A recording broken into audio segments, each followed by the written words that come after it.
Du coup, très bien, on continue directement avec la partie lab et à partir de maintenant, on va voir les outils de cracking de mot de passe. On va également, je pense, si on a un peu de temps, on va faire même le lab sur GNS de comment on peut casser un mot de passe de type Telnet par exemple. On peut pas le casser, mais plutôt le récupérer sur un équipement par exemple de réseau type Cisco. Allez, sans plus tarder, on va commencer directement l'utilisation de nos outils de lab. Ce que je vais faire, je vais prendre ça ici, je vais prendre ça ici, et comme ça, qu'est-ce que j'ouvre ici? Je descends ça, et puis je vais utiliser ma VMware pour l'instant.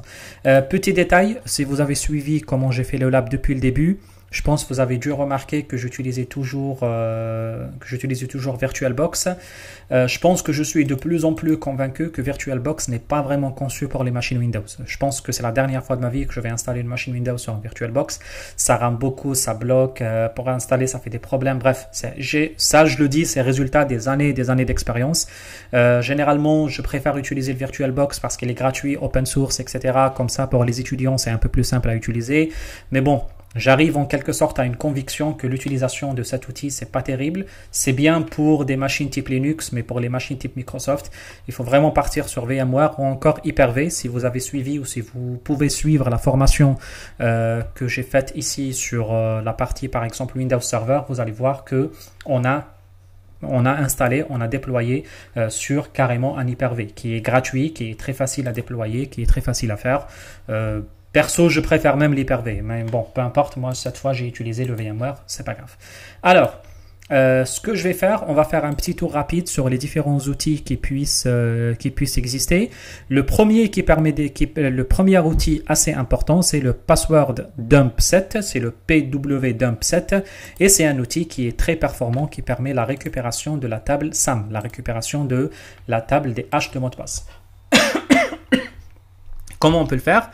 Très facilement, on peut aller à l'endroit où il se trouve. Moi, je l'ai déjà mis. J'ai préparé le lab juste avant. Il est où? Il est là. Si je prends le C, j'ai un répertoire qui s'appelle PWDumpSet. Évidemment, vous l'avez pas. Évidemment, il va falloir désactiver vos antivirus, sinon l'antivirus il va manger l'outil. C'est un outil dangereux, c'est un outil qui n'est pas souhaitable à utiliser dans le monde d'entreprise. Il faut vraiment faire gaffe à cela. Du coup, moi je l'ai mis directement dans le C. Vous le trouvez sur le GitHub, c'est installable, c'est gratuit, vous pouvez le télécharger très rapidement.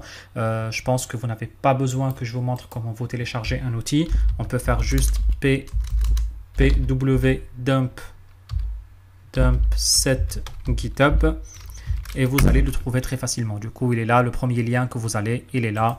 Du coup, vous pouvez directement, facilement récupérer vous devez récupérer l'exe avec le fichier DLL. Les deux autres ne sont pas très importants. Bref, une fois fait, ce qu'on va faire nous, on va rentrer dans le répertoire CD 2 points. On est maintenant dans Windows, CD 2 points encore, on est maintenant dans le C. Et dans le C, si je fais dire, j'ai le répertoire qui s'appelle PWDumpSet. Du coup, ce que je vais faire CD PWDumpSet. Et à partir de maintenant, je suis dans le répertoire PWDumpSet, pardon. Et puis là, ce que vous allez trouver notre fichier exe à exécuter. Du coup, ce qu'on va faire, on va l'exécuter. pwdump7 exe et je redirige le résultat vers un fichier que je vais appeler heasy.txt et OK. Et du coup, à partir de maintenant, on a récupéré le contenu de la table des mots de passe. Vous voyez que c'est très facile à faire. Il est là, le heasy, il est là. Et là, qu'est-ce qu'on a?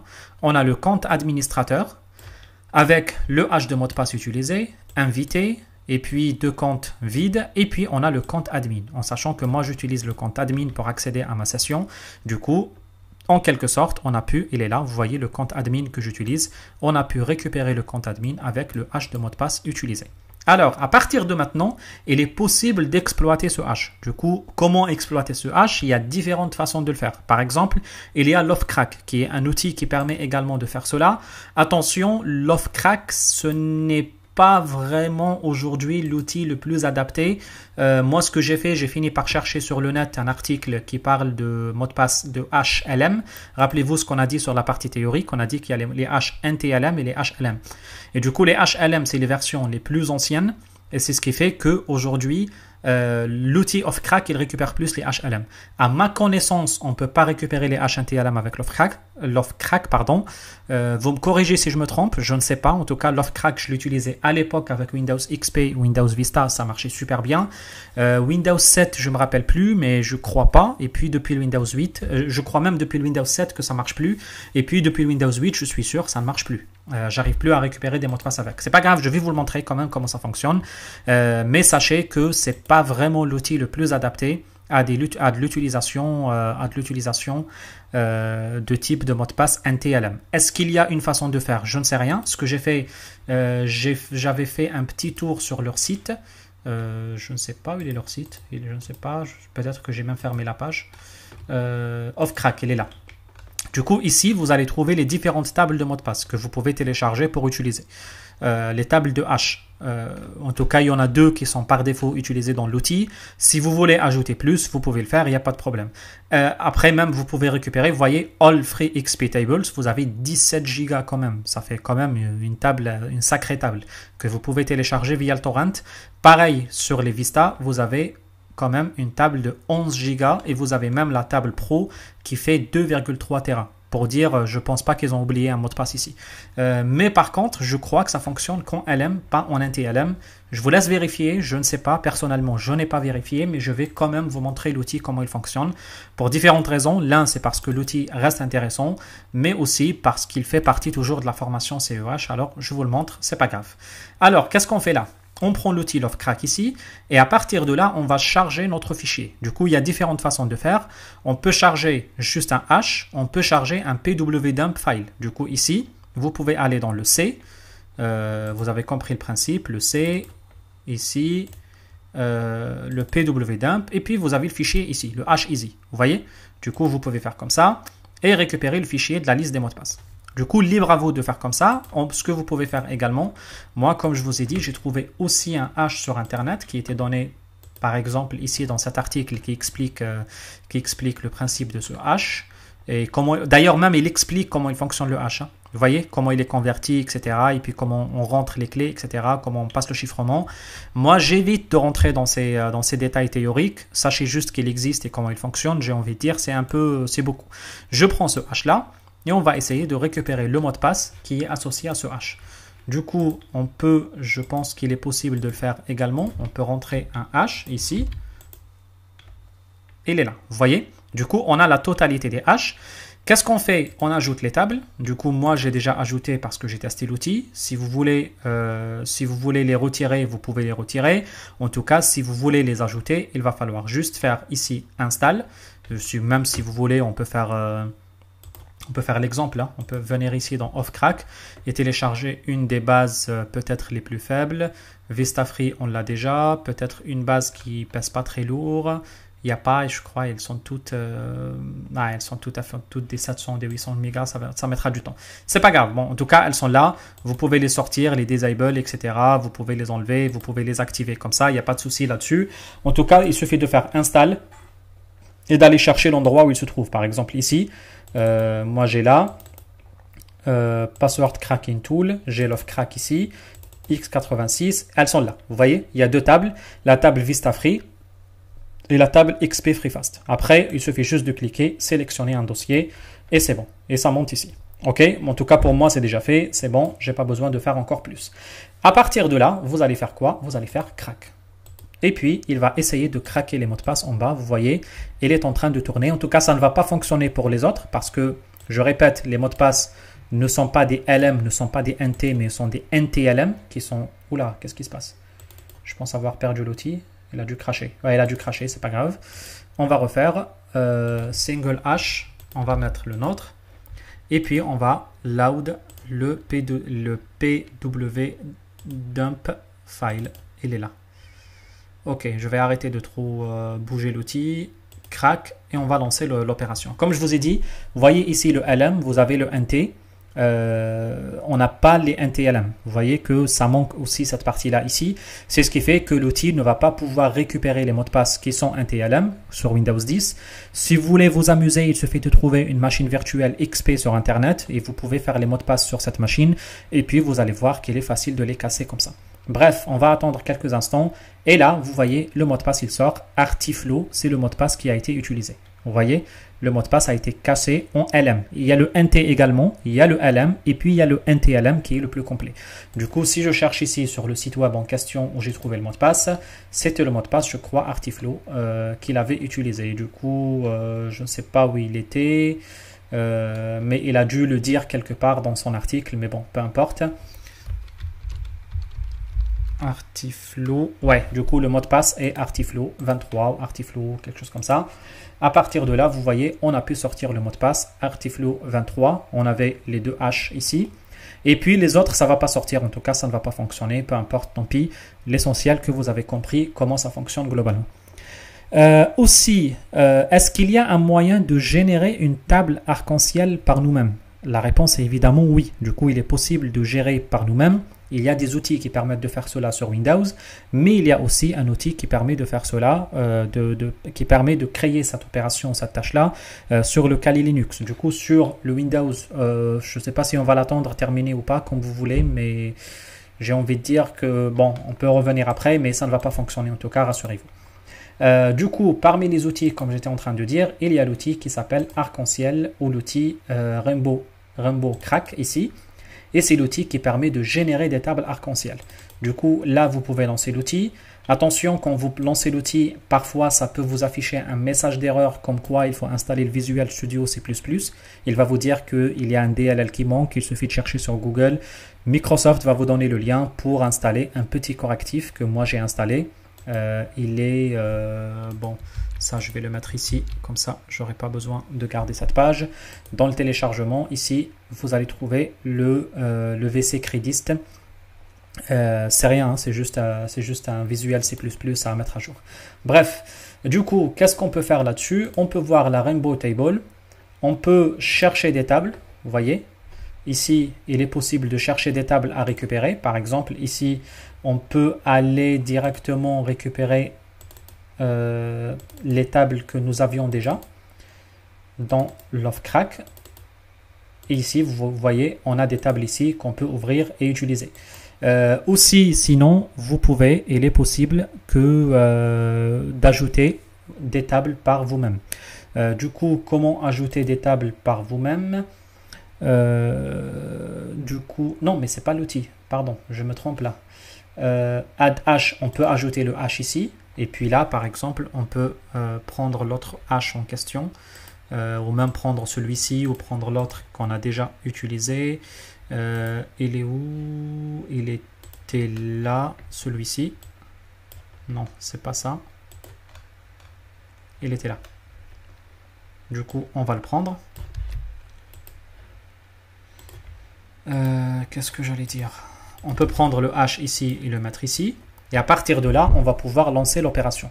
Mais pour lancer l'opération, il faut créer la table. Du coup, pour créer la table, il faut aller juste dans le WinRTGen. Et à partir de là, on va générer une table. Du coup, add table.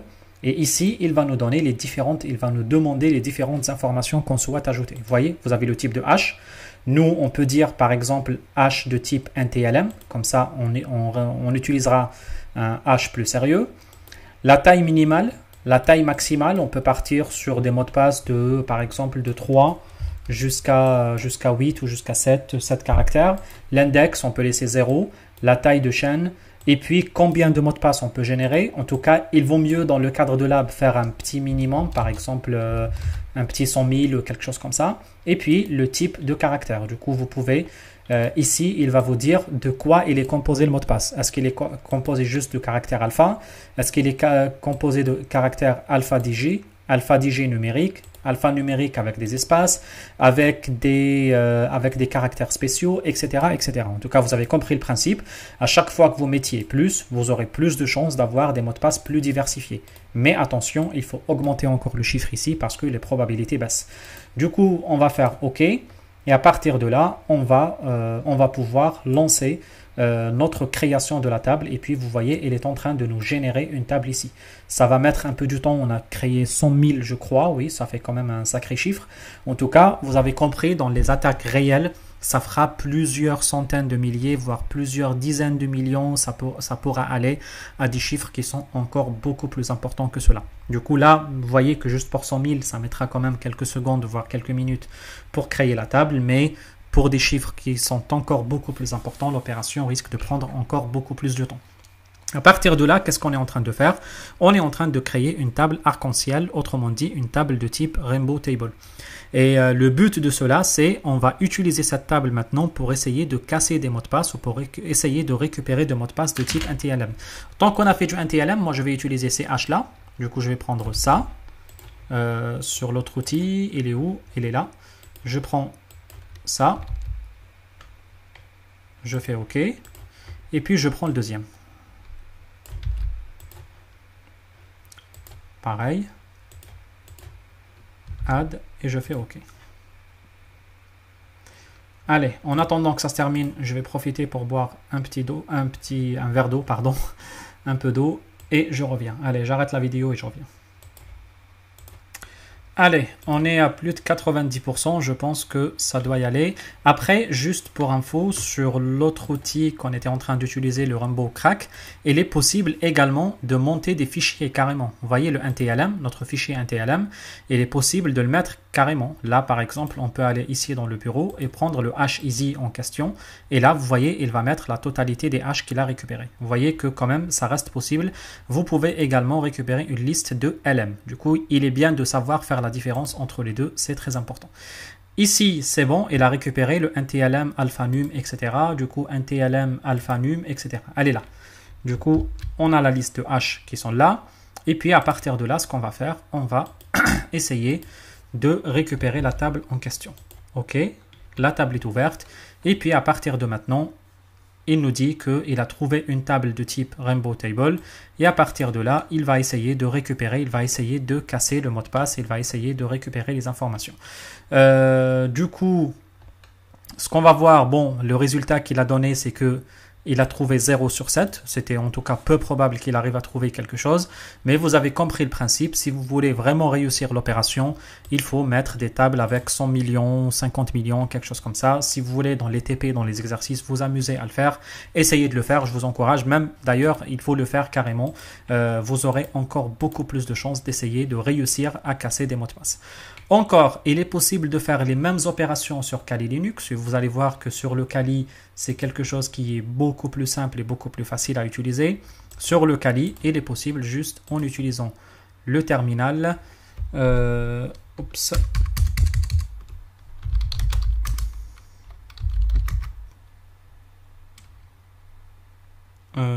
qui se passe? Ah oui, c'est Kali, pardon, j'ai écrit route.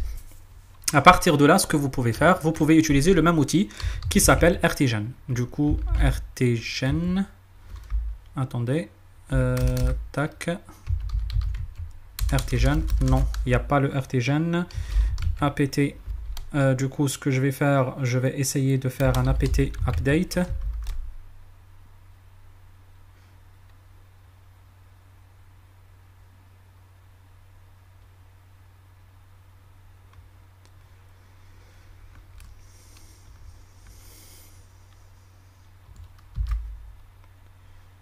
Ok, c'est bon.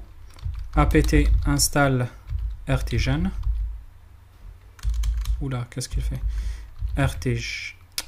Oh là là, RTGen. Fait, impossible de trouver. Après, je ne sais pas, il ne veut pas le récupérer. En tout cas, RTGen. Normalement, c'est comme ça la commande. Hein. Attendez. Oups. On va voir directement sur le net ensemble. Mais pour moi, c'est comme ça que ça marche. À moins que si j'ai des soucis pour aller sur Internet. Ça, c'est autre chose. Non, j'ai pas de soucis. RTGen. Kali. Installe RTGen. Ok, du coup, qu'est-ce qu'il nous dit ici? Pour moi, je me trompe pas, mais c'est pas grave. On va checker ça tout de suite. Ouais, bon, ok. Il parle de ça. Ok. Vous voyez, il parle bien de RTGen qui existe à RTGen. Je ne me trompe pas dans l'utilisation de la commande. Sauf que moi, je ne le trouve pas. RTGen n'a pas été trouvé. RTGen, non, elle n'a pas été trouvée. Ce que je vais faire, je vais juste arrêter la vidéo et essayer de comprendre pourquoi. Si ça ne marche pas, tant pis, on continue. En tout cas, le RTGen, c'est exactement le même que celui qu'on a utilisé sur Windows. Hein. C'est cet outil-là, il est là. Du coup, le WinRTGen, c'est sur la partie Windows, on ajoute le Win. Et sans la partie Windows, on appelle directement RTGen. Du coup, j'arrête la vidéo et je reviens. Oui, enfin, c'était bête pour ma part. Il faut installer le Rambo Crack. C'est pas le RTGen, il est là. Du coup, il faut installer les Rambo Crack et le RTGen, il fait partie du package de Rambo Crack. C'est moi qui me trompe et pourtant, je connais l'information précédemment. Mais bon, ça nous arrive d'oublier, je suis désolé. Du coup, à partir de là, on peut utiliser directement le RTGen. Du coup, RTGen, -H, ça permettra de nous donner des informations. Par exemple, ici, vous voyez, il vous donne carrément l'usage, comment l'utiliser. Et c'est exactement comme on l'utilise sur Windows. Rappelez-vous que quand on le faisait sur Windows, on avait directement, comment je peux faire, add table, on ajoute ça. Vous voyez, le H, le mid length, max, index, chain length, chain count et number of tables. C'est exactement les mêmes informations qu'on a à récupérer ici. Vous voyez, le RTGen et puis le type de hash, le charset, le plain text length, etc., le minimum, le maximum, etc., etc. Ça vous donnera toutes les informations. Après, ici, il vous donnera également le type de hash qui existe. Il y a le LM, le NTLM, le MD5, le SHA1, le SHA256. C'est généralement les plus utilisés, les plus connus, etc. Après, il vous donne des exemples d'utilisation. RTGen MD5 et puis Lower Alpha 1.7, etc., etc. Du coup, nous, qu'est-ce qu'on va faire? On va utiliser un exemple très simple. Par exemple, on va faire RTGen NTLM. Et puis, à partir de maintenant, on va utiliser le type. Par exemple, on va choisir le Lower Alpha numérique. J'espère que je ne me suis pas trompé dans l'écriture. Le lower alpha numérique, du coup, ce que les alphanumériques minuscules. Et puis, à partir de là, on mettra les différents paramètres. Moi, je vais faire un peu n'importe quoi, c'est juste pour l'exemple, mais vous avez compris le principe. Si vous oubliez, vous ne savez pas trop ce que c'est, etc., revenez à la version graphique Windows, ça pourra vous montrer un peu plus des informations. Sinon, vous pouvez choisir, par exemple, 1, 10, quand index, on peut mettre 0. Du coup, les caractères entre 1 et 10, 0. On peut mettre 1000 à 2000, par exemple, ici. Et puis mettre 0 sur les par index. On va voir ce que ça donne ici comme résultat. Et puis, OK. Est-ce qu'il nous affiche un message d'erreur ou un problème ou quoi que ce soit? Non. Là, il nous a choisi le type. Comme je vous ai dit, c'est des alphanumériques, alphabétiques que minuscules plus les numériques. Les charset index X, c'est ça, etc. Normalement, tout va bien. Normalement, il a dû la générer sans problème. Vous voyez que c'était très rapide parce qu'on a choisi un nombre vraiment réduit, très réduit même. Et puis, à partir de là, il nous a généré cette information qui est là, cette table qui est là. Du coup, on va la trouver où? On va la trouver dans le... Allez, on va ouvrir ici... comment dire? On va ouvrir juste un gestionnaire de fichiers. Hop, ici. Et puis, on va aller chercher l'emplacement. C'est USR, Share et Rambo. Du coup, USR. Du coup, qu'est-ce que je vais faire ici? USR, Share, Rambo Crack. Et à partir de là, on va la trouver quelque part ici, je crois. Du coup, elle est là. NTLM, Lower, alphanumérique, etc. Du coup, vous avez votre table qui est bien ici. Bien sûr, quand vous l'ouvrez, ça ne donne rien du tout. Hein, ça donnera un fichier de charabia. Mais elle est là, du coup, il est possible de l'utiliser. Il est souhaitable de rediriger les résultats. Comme ça, vous n'avez pas à vous embêter à aller chercher ici. Mais bon, peu importe. En tout cas, l'information est bien ici. Et vous avez l'ensemble d'outils qui vient avec le Rambo Crack. Par exemple, le Rambo Crack, vous pouvez l'utiliser ici. Et puis, ce que vous avez mis directement en interface graphique sous Windows, vous pouvez le faire sous Linux avec les lignes de commande. Du coup, toutes les commandes de Rambo Crack commencent par RCRack ou RCrack tout simplement. Du coup, les commandes ressemblent à quelque chose comme ça. Il vous suffit juste de faire RCrack -h, et puis là vous aurez la description de comment l'utiliser avec tous les détails qu'il faut. Il vous donne les détails de h, il vous donne l'usage de comment l'utiliser.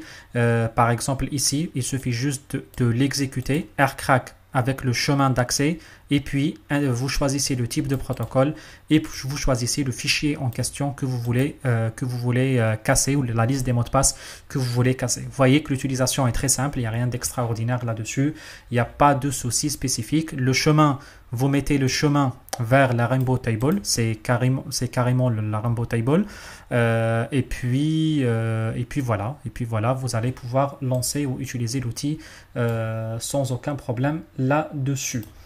Ok, du coup, qu'est-ce que je fais là? Je reviens encore sur ma machine Windows. Maintenant, changer entre les... Qu'est-ce que je fais là? Je ne sais pas pourquoi je l'ai ouvert. Ok, j'enlève ça. Je reviens sur ma machine Windows et là, on va voir un autre outil qui s'appelle LoftCrack, qui est un des outils les plus puissants dans la matière. À mes yeux, c'est même l'outil le plus puissant dans la matière. C'est un outil 100% automatisé qui permettra de faire des audits dans la machine et récupérer directement les mots de passe utilisés au sein de la machine en question. L'outil s'appelle LoftCrack, comme je vous ai dit. Ça s'écrit avec L0. Par contre, il ne veut pas m'écrire le 0. C'est bon, il est là. Du coup, à partir de là, vous pouvez ouvrir l'outil et l'exécuter en tant qu'administrateur, c'est encore mieux. Et puis, vous allez tester, vous allez essayer l'utilisation de ce script d'audit automatique. Là, vous voyez, Password Auditing Wizard, ici. Introduction, il va vous gérer tout seul. Il va vous dire, est-ce que vous le faites sur une machine Windows ou Linux? Vous voyez, les questions sont intuitives. Hein. La local machine ou une machine distante, ou bien un file généré par le pwdump, etc.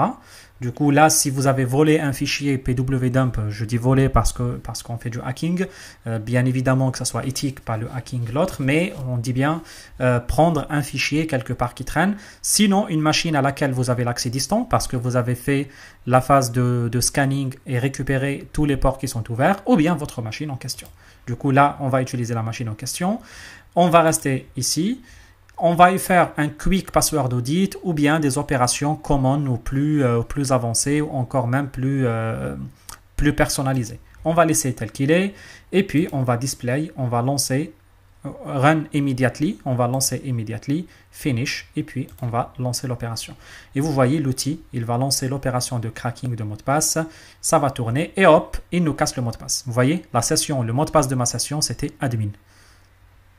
Vous voyez que sans rien faire, il a pu me récupérer le hash. Il est là, le HNTLM, il l'a cassé, il m'a récupéré le admin. Vous voyez que quand même, ça reste un outil qui est plus ou moins puissant, voire même très puissant et qui permet de faire des choses qui sont plus ou moins très avancées, plus ou moins très fortes. Il faut penser à l'utilisation de cet outil qui reste un des meilleurs outils, voire même le meilleur outil en matière de crack de mot de passe. Et vous voyez devant vous, il a pu me récupérer le mot de passe et même les autres comptes que j'utilise ici sur ma machine.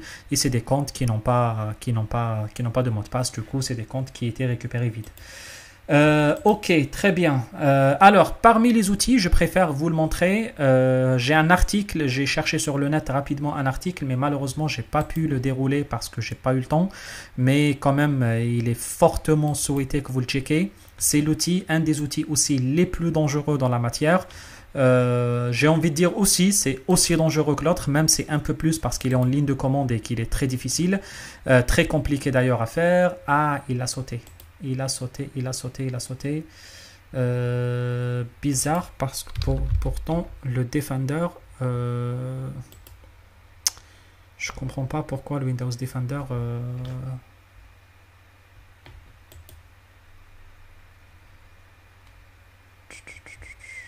non, c'est pas ça.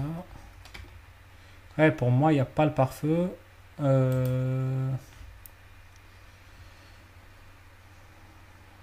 Ok, pour moi, il n'y a pas le pare-feu, il n'y a pas l'antivirus. Je ne sais pas pourquoi il a sauté. Gérer les paramètres. Vous voyez, protection en temps réel, il n'y a pas. En tout cas, avec les antivirus, ça ne marche jamais ce genre d'outil. C'est pas grave. En tout cas, j'ai la solution. Bon, on va essayer de le lancer en 32. Pas de souci.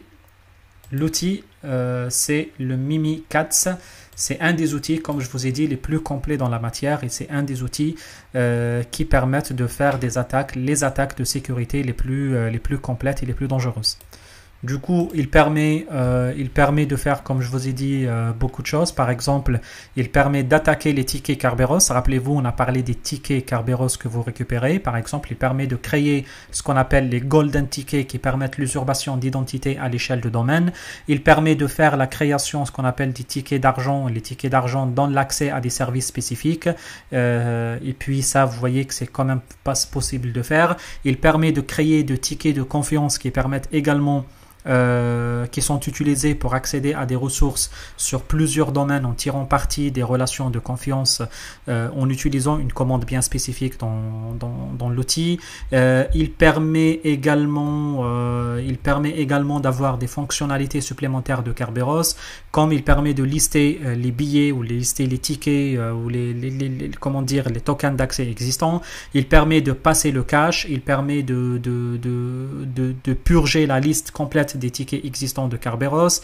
Il permet la falsification d'Active Directory. Il permet également de faire temporairement en sorte qu'une machine agisse comme un contrôleur de domaine pour la manipulation de l'objet AD. Ça s'appelle le DC Shadow.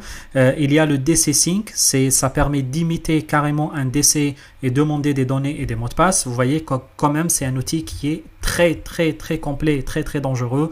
Ça permet l'accès également des informations d'identification. Ça permet d'extraire les informations d'identification de ce qu'on appelle le LSA. Ça permet d'usurper l'identité. Ça permet d'accéder à la base de données SAM locale de la machine.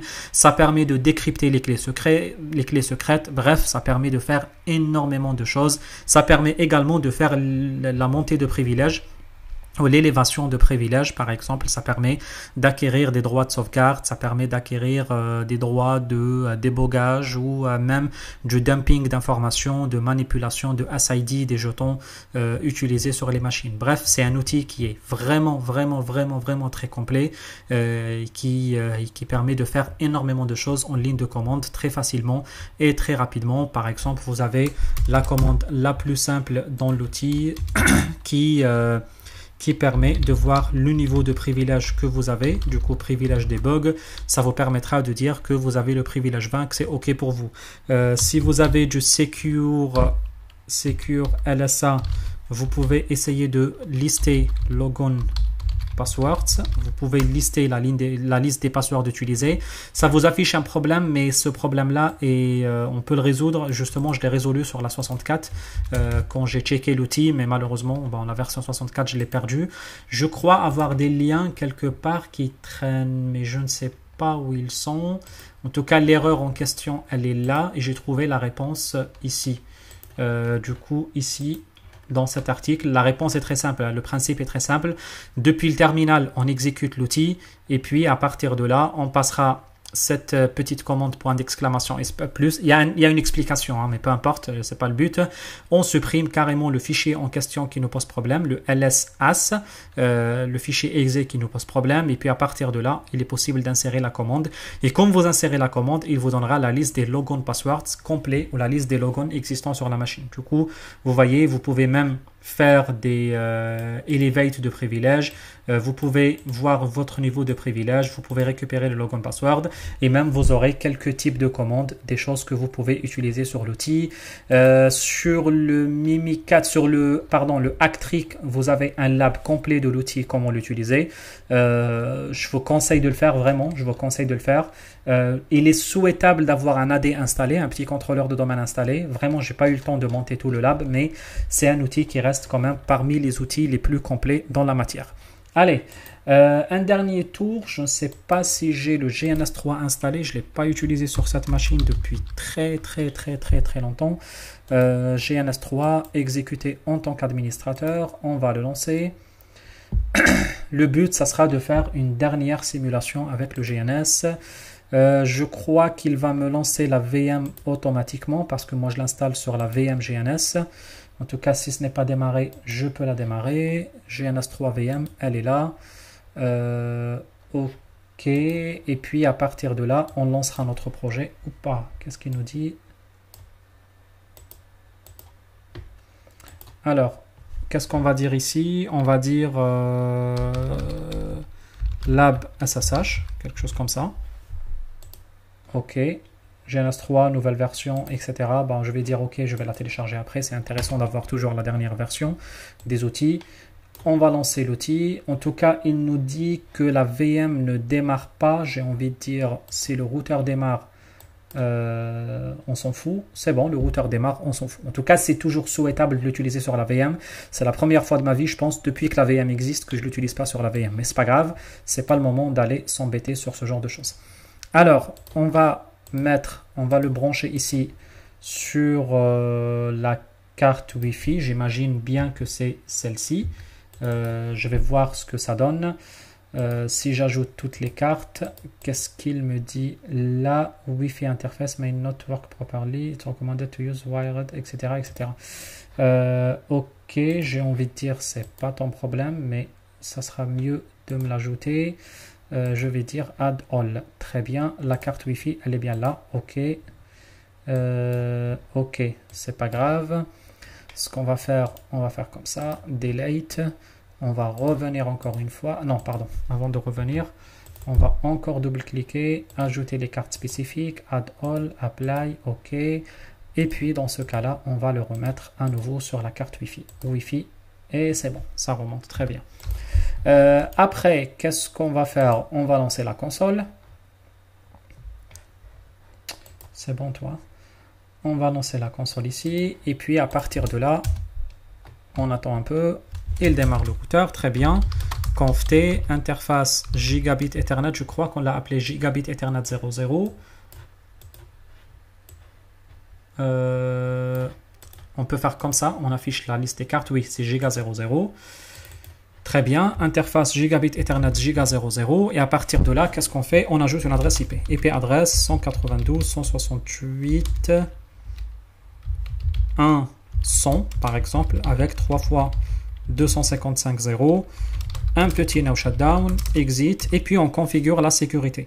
Line console 0, password Cisco, comme on a l'habitude de faire pour les équipements Cisco, exit, line VTY 04, on va mettre password Cisco, exit. J'imagine vous savez tout ce que je fais. Si vous ne savez pas ce que je fais, c'est que vous n'avez pas les notions de base. Je me demande ce que vous faites dans ce cours. Ok, c'est vraiment, il faut aller voir les notions de base. Ça, c'est les notions de base de réseau. Je suis en train de créer un mot de passe pour l'accès console à l'équipement, l'accès physique.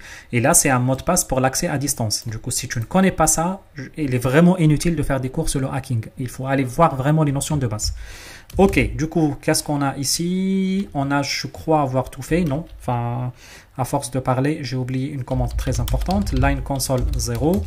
On a dit déjà password Cisco, ça ok, et puis login. Et puis exit, line VTY 04. On a dit, je crois, password Cisco. Et puis, il ne faut pas oublier login. Et puis, à partir de là, très bien. Même encore, il faut faire, non, pas login, mais plutôt login local. Login local. Login local, il va demander le user plus le mot de passe. Du coup, dans ce cas-là, il faut créer un username que je vais appeler admin et puis créer un password ou un secret qu'on va appeler Cisco. Ok. Je pense pas avoir oublié des choses. On va sauvegarder la configuration ici. C'est bon, la configuration est bien sauvegardée. C'est quoi l'adresse IP de ma machine Windows? Je vais voir, je vais checker ma machine Windows ici. Elle est là, je ne sais pas. D'ailleurs, l'outil, il est là. Le Mimikatz, il était là quand je l'avais utilisé à l'époque. Mais bon, il ne reste pas grand-chose, peu importe. Ah non, c'était pas là. Bon, c'était pas là, c'est pas grave. Peu importe. Allez, un petit ipconfig. On va voir notre adresse IP 34. Du coup, on va essayer de pinguer ping 192.168.1.34. Normalement, il n'y aura pas de souci, ça doit fonctionner. Très bien, ça fonctionne, il n'y a pas de problème. À partir de là, ce qu'on va faire, on va essayer d'installer un outil qui va nous permettre d'accéder à la machine à distance via Telnet. Du coup, l'outil, il y en a énormément. Vous pouvez installer Putty, vous pouvez installer Super Putty, vous pouvez installer Teraterm. Moi, je préfère Teraterm, c'est pour la simple raison qu'il est trop facile et trop rapide. Teraterm, il est là, Softronic, C'est ce que je fais depuis maintenant 15 ans, je crois. Il n'a pas changé, c'est la même interface, la même gueule, il n'a pas de soucis. Et du coup, ça marche toujours aussi bien avec cet outil. Du coup, c'est très bien. Ça, on s'en fout un peu. Je passe en plein écran, c'est plus simple.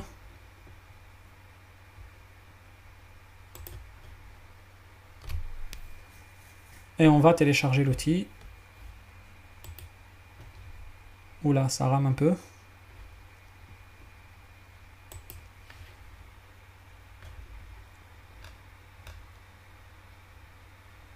Ça doit être bon. En tout cas, je vais appuyer sur relancer le téléchargement. Je ne sais pas ce qui se passe à ma connexion là, mais bon, peu importe, ça doit y aller. Ça doit y aller. Oups, qu'est-ce qu'il nous dit ici? Qu'est-ce qu'il nous dit? Ouais, il nous dit que c'est impossible d'accéder à cette page. C'est pas grave. On va sortir. Rien n'est facile.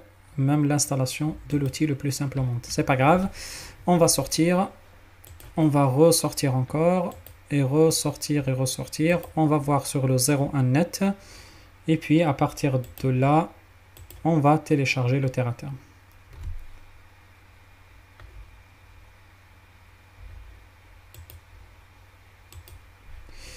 Bon, apparemment, il ne veut toujours pas. En tout cas, s'il ne veut pas, j'ai la solution. Il n'y a pas de souci. On teste pour la dernière fois. Alors, le TerraTerm, exe, il est là.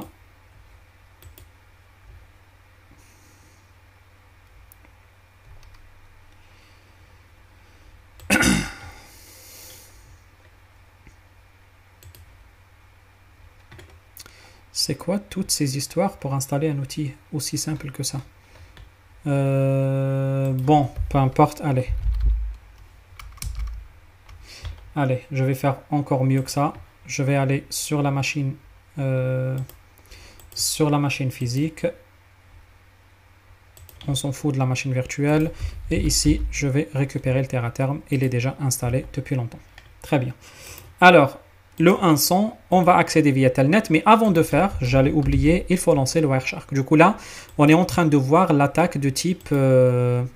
qu'est-ce que j'allais dire? L'attaque de type man in the middle ou l'attaque de type sniffing. Comment on peut sniffer un mot de passe s'il n'est pas bien chiffré, s'il n'est pas bien sécurisé, s'il n'est pas bien protégé. Du coup, on prend le Wi-Fi.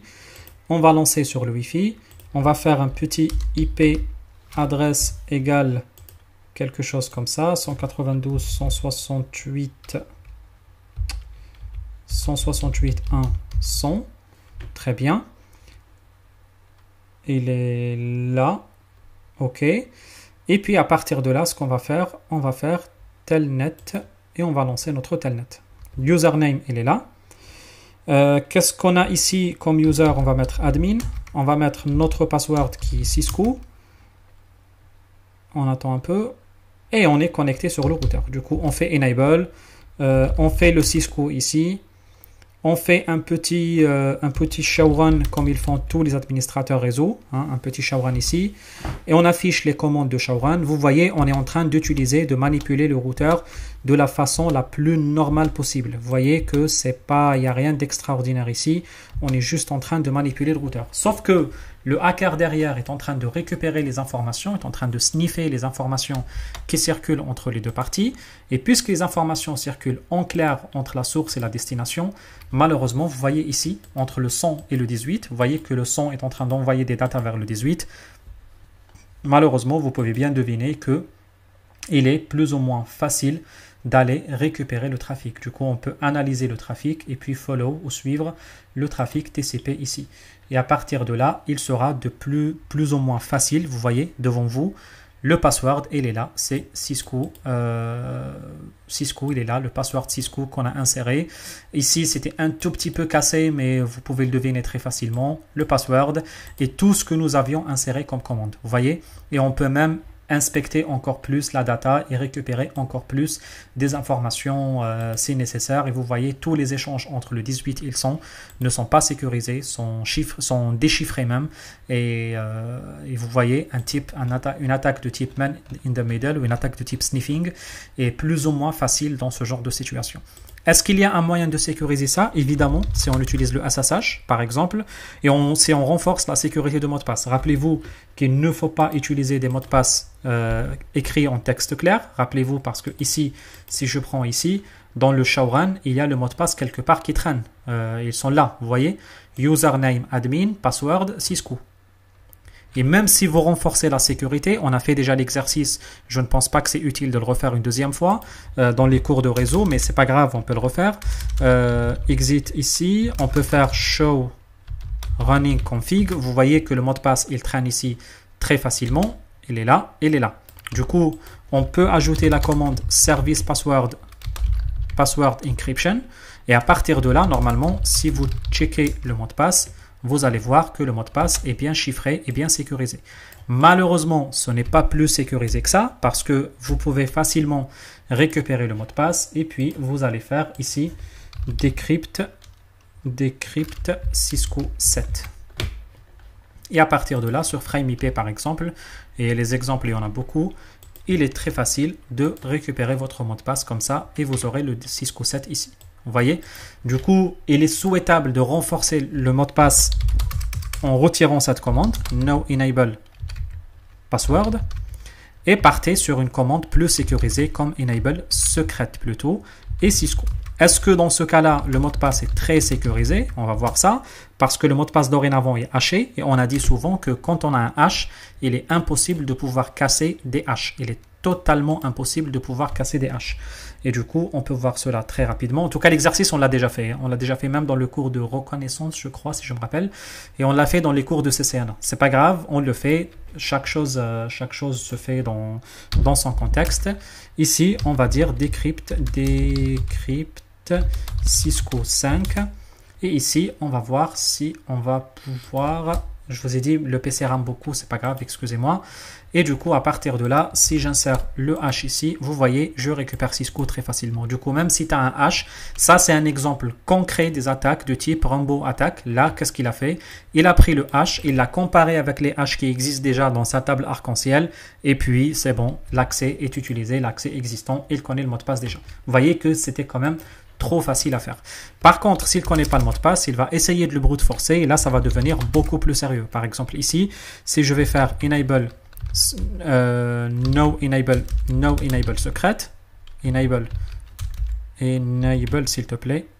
Oula, on, c'est pas no, pardon. No enable secret. Je fais un autre enable secret. Allez, je fais le mot de passe de mon compte Insta. Je vais Z, Y, T majuscule, 0, P majuscule, O minuscule, égale 25, H majuscule, easy avec dollar au milieu. Je crois avoir fait un arrobas aussi dans mon mot de passe Insta. Et puis j'avais un BE point d'exclamation. Ok, du coup ça c'était mon mot de passe Insta. Exactement. Du coup, on va voir est-ce que mon mot de passe Insta est suffisamment sécurisé. Avant, ce que je vais faire, je vais juste prendre un petit bloc-notes parce qu'on aura besoin de ce mot de passe. Et puis, ce que je vais faire, je prends le mot de passe comme ça. Il est où le bloc-notes? Il est là. On va laisser le mot de passe ici. Du coup, très bien. Et puis, à partir de là, on va faire un petit show running config. Et à partir de là, on récupère le hash. Du coup, le hash, Cisco utilise le SALT, juste pour votre information, contrairement à Microsoft pour les mots de passe PC. Et puis, à partir de là, on va essayer de casser le mot de passe cette fois-ci. Du coup, je pense que vous connaissez l'exercice. Si vous voulez, on peut le faire. Par contre, je ne sais pas le gestionnaire de tâches, des tâches qu'il ouvre. Est-ce que sur la machine RDP ou sur la machine... C'est pas grave, on va faire comme ça. Et tenter de craquer le mot de passe. Là, ça va tenter de brute forcer le mot de passe. Il ne le connaît pas. Ça sera beaucoup plus complexe à faire. La machine commence à ramer très très fort. Je ne sais pas si vous l'entendez ou pas, mais l'utilisation de process, il est maintenant quasiment à 100%. Du coup, c'est quand même quelque chose qu'il faut vraiment éviter sur vos machines physiques parce que ça risque de les exploser au bout d'un certain temps. Du coup, là, nous, on ne va pas attendre beaucoup. Il ne va pas pouvoir récupérer mon mot de passe Insta. Tant mieux pour lui. Du coup, à partir de là, c'est bon pour nous. Et qu'est-ce qu'on va faire à partir de là? Déjà, la sécurité du mot de passe est assurée et tant mieux pour nous. Ce qu'on va faire maintenant, on va encore sécuriser les échanges. Du coup, qu'est-ce qu'on va faire? On va on va configurer le SSH. Pour configurer le SSH, il faut donner un nom à l'équipement. Le nom, on l'a déjà, c'est R1. Il ne faut pas qu'il soit le nom par défaut qui est router. Après, il faut créer un nom de domaine. On va dire IP domain name. IP domain name, je crois que c'est comme ça. Easy.com.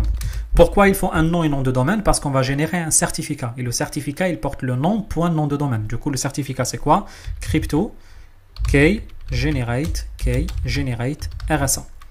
Du coup, nous, on va choisir la plus complexe et la plus difficile, 4096. J'aurais pu ne pas faire parce que ça va prendre énormément de temps.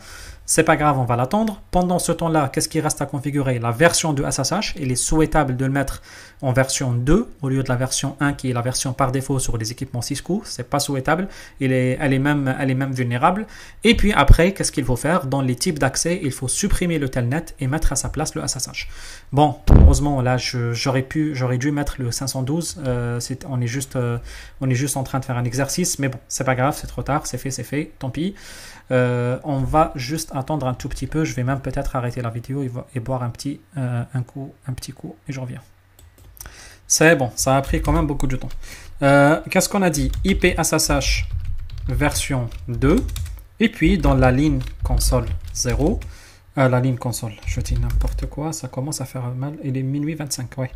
La ligne VTY 04, qu'est-ce qu'on va faire? On va faire notre transport input. On va supprimer carrément le telnet input SSH et c'est bon, il n'y aura que le SSH dorénavant.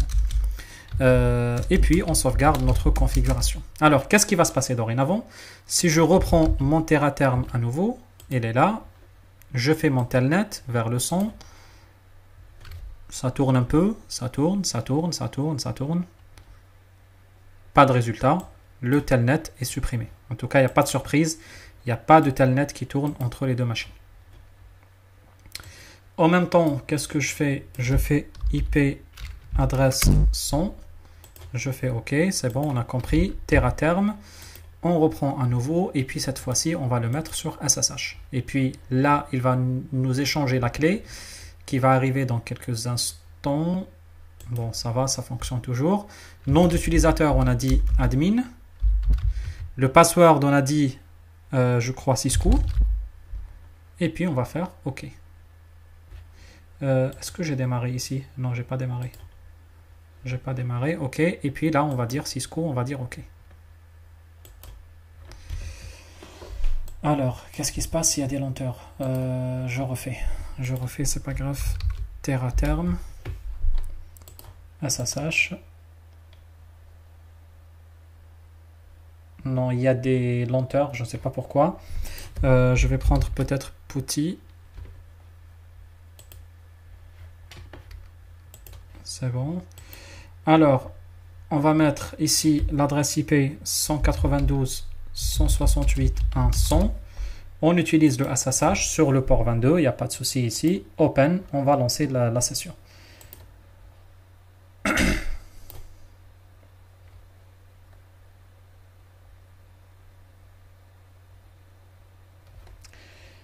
Alors, qu'est-ce qu'il nous dit? Non, il y a un truc qui va pas. Attendez, j'arrête juste la vidéo, je vais voir. Bon, je refais, il n'y a rien. J'ai juste fait un ping, ça fonctionne, il n'y a pas de problème. Un son, on refait.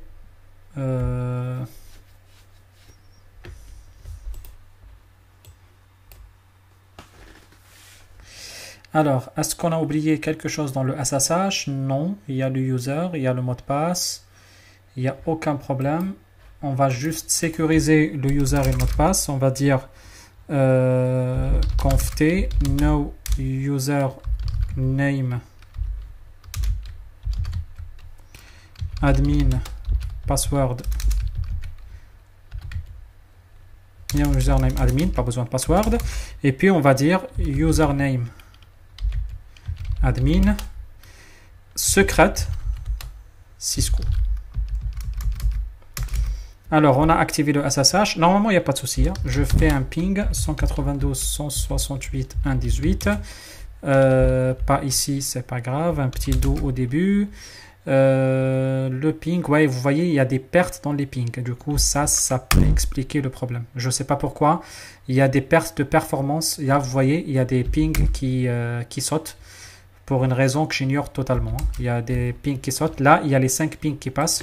Je profite peut-être pour passer le petit et tenter de le faire fonctionner. On va voir ce que ça donne.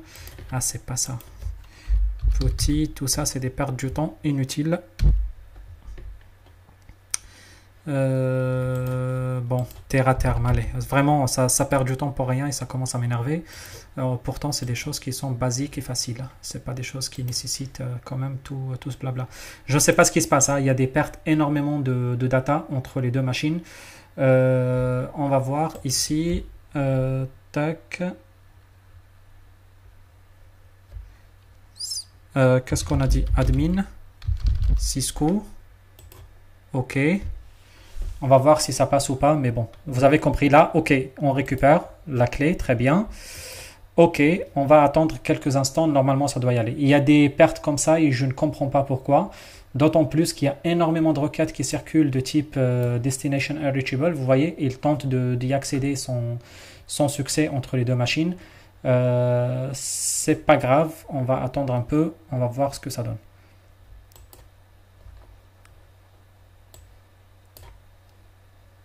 Bon, je vais arrêter la vidéo le temps qu'il se connecte. Il n'y a rien de spécial, hein, c'est juste il y a des problèmes de boucle ou quelque part ou des choses comme ça.